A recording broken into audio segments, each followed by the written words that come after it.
Season 4, Episode 17. Here we are at the Blue Monkey Quarantina.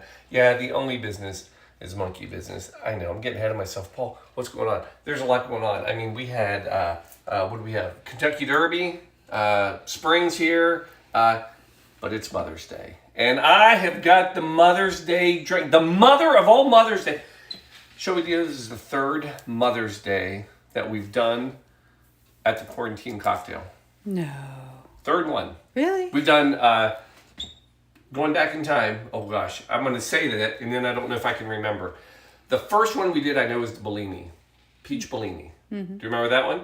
Yes. The second one was, what was the other mother's? It'll come to me. I can't remember. Do you remember? Not at all. Last year. Anyway, this year I've got it though. I've got it in the bag. This year, it is the Viking Quest. Yeah, what screams louder than Mother's Day than a Viking cocktail? Truth be told, this is really for my mom. Since I'm a Viking, that means my mom's a Viking. It's the only way you become a Viking, folks. So come on in. Let me give you some Viking history. Talk about Viking moms and Blue Monkey Quarantine stuff. All that. Come on in, folks. Let's have a cocktail. Are you ready? Only business. Monkey business. Here we go. Oh, there we go. Puppy, how are you, sir? Oh, he's good. All right. Here we go.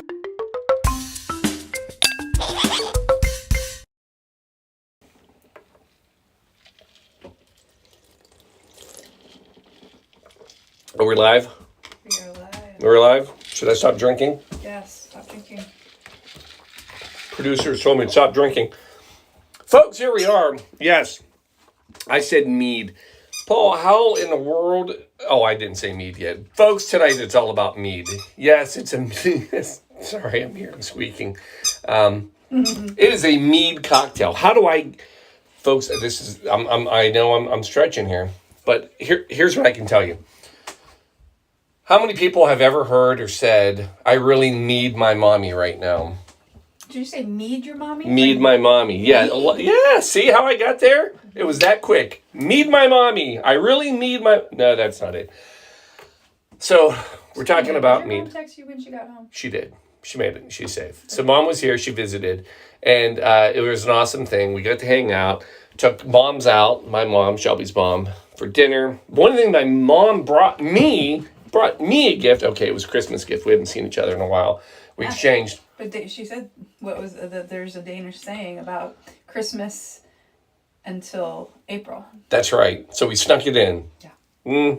Not really. Close. She said, Close. Anyway, she brings me a book all about mead, right? So what is mead, Paul? Well, first of all, it's the oldest alcoholic drink in the world. So my mom obviously knows me and loves me because she's trying to teach me about the history and why alcohol's just an amazing thing. But yes, mead is the oldest alcohol in the world. What is it? It's simple. It's honey and water and yeast. And why many people believe it's the oldest alcohol in the world is because it was probably the first natural alcohol ever made, meaning it happened without anybody ever trying. Imagine this. Imagine like the year 2. And there's a stump, and it's got like some honey from a beehive that's oozed into it. Rainwater fills up the rest of the stump, and then natural yeast in the air gets in it. It sits for days and weeks, and then all of a sudden some guy goes by and obviously says, I should drink this, and he does, and it's delicious. And that is, folks, that's how mead was created. It could have been. We don't know. But the point is mead is old. Really, really old. The oldest one. And it's so simple. Honey, water, and yeast, and a stump. You don't need the stump. Now, here's what's funny about it. And it happened this evening. A lot of people are afraid of mead.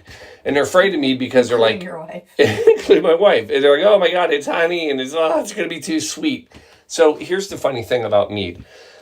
Saying you don't like mead because it's sweet is like saying you don't like wine because it's sweet, or saying you don't like beer because it's sweet. We we know your wife loves wine. Yeah, and she loves wine. Mead, it just happens to be honey-based. But mead runs from about 3% alcohol all the way up to 20-some% alcohol. And you can have anything from dry to sweet to earthy to... The point is, mead is across the spectrum. And a lot of people say, well, is it like, does it taste like wine? Does it taste like beer? No, it tastes like mead. It's its own thing, you know? Wine, grapes. Beer, barley. Hops. Mead, honey. It's its own little thing. It's its own little world. And it's amazing and it's wonderful and it's making a comeback.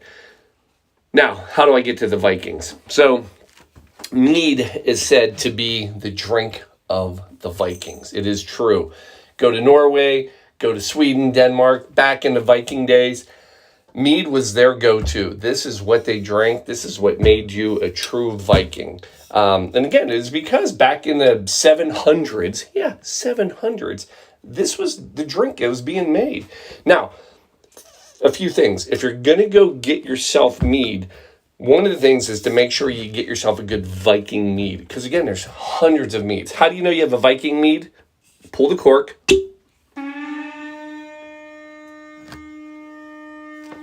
That's a Viking mead right there. That's how it all starts. We worked for minutes on that skit. Minutes, I tell you. No, any mead is going to work for this drink.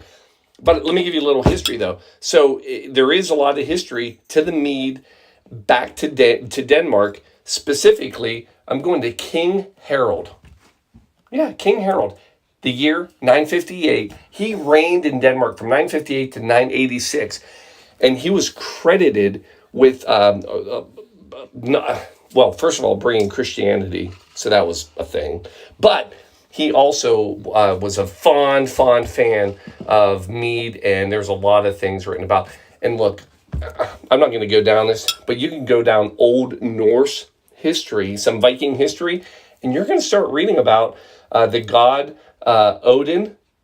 Paul, are you talking about like Thor? Are you talking about movies?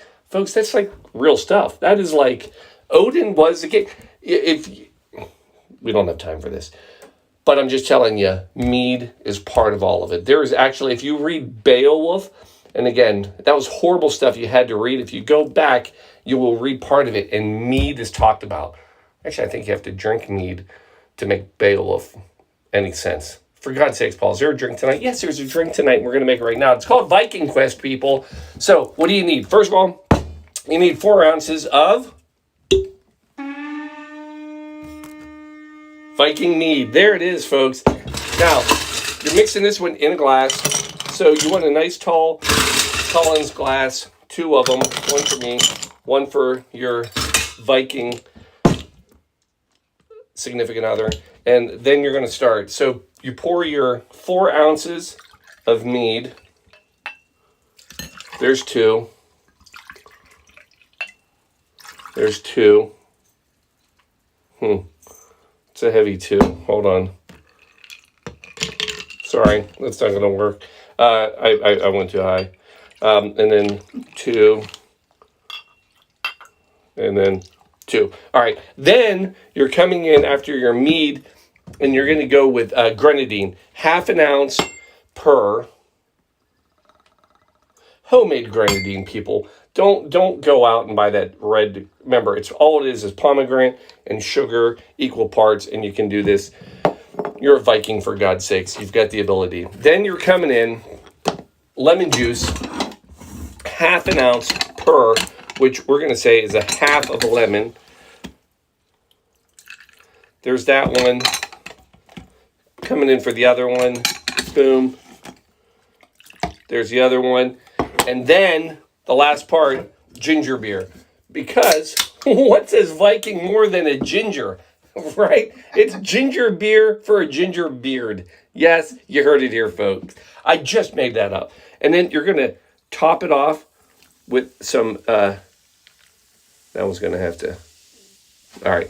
And we're going to give it just a bit of a, get rid of that cube, it's too much. Little stir. Garnish, of course. How about a little lemon peel? Do one.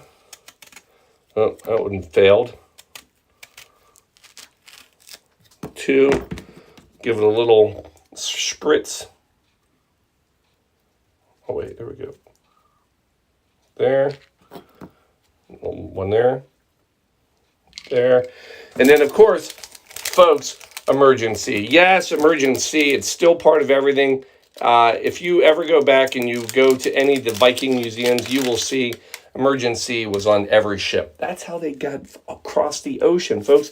Emergency, true Viking powder right there, emergency. And folks, there it is. That is your Viking Quest cocktail, quarantine style, of course. Now, is it good? Oh my God. Oh, so good. It reminds me back in the day when my mom would read to me. Shelby, put up that picture of my mom and I. And she would tell me the stories of Vikings and read to me and what they did, what they drank. I know this was in the in the books. Folks, there it is. To all the moms out there, the true Vikings, right? Boom. Cheers to all the moms. Now, I will say, as much as this has been fun making it in a glass, I will tell you, it is true that Vikings would have drank this out of horns. Yes, that's a true story. They also would drink it out of a stainless steel cup, which I don't have. I have a stainless steel. I have a mint julep, but they looked similar to this. Mm-hmm. But they were called a gelling cup.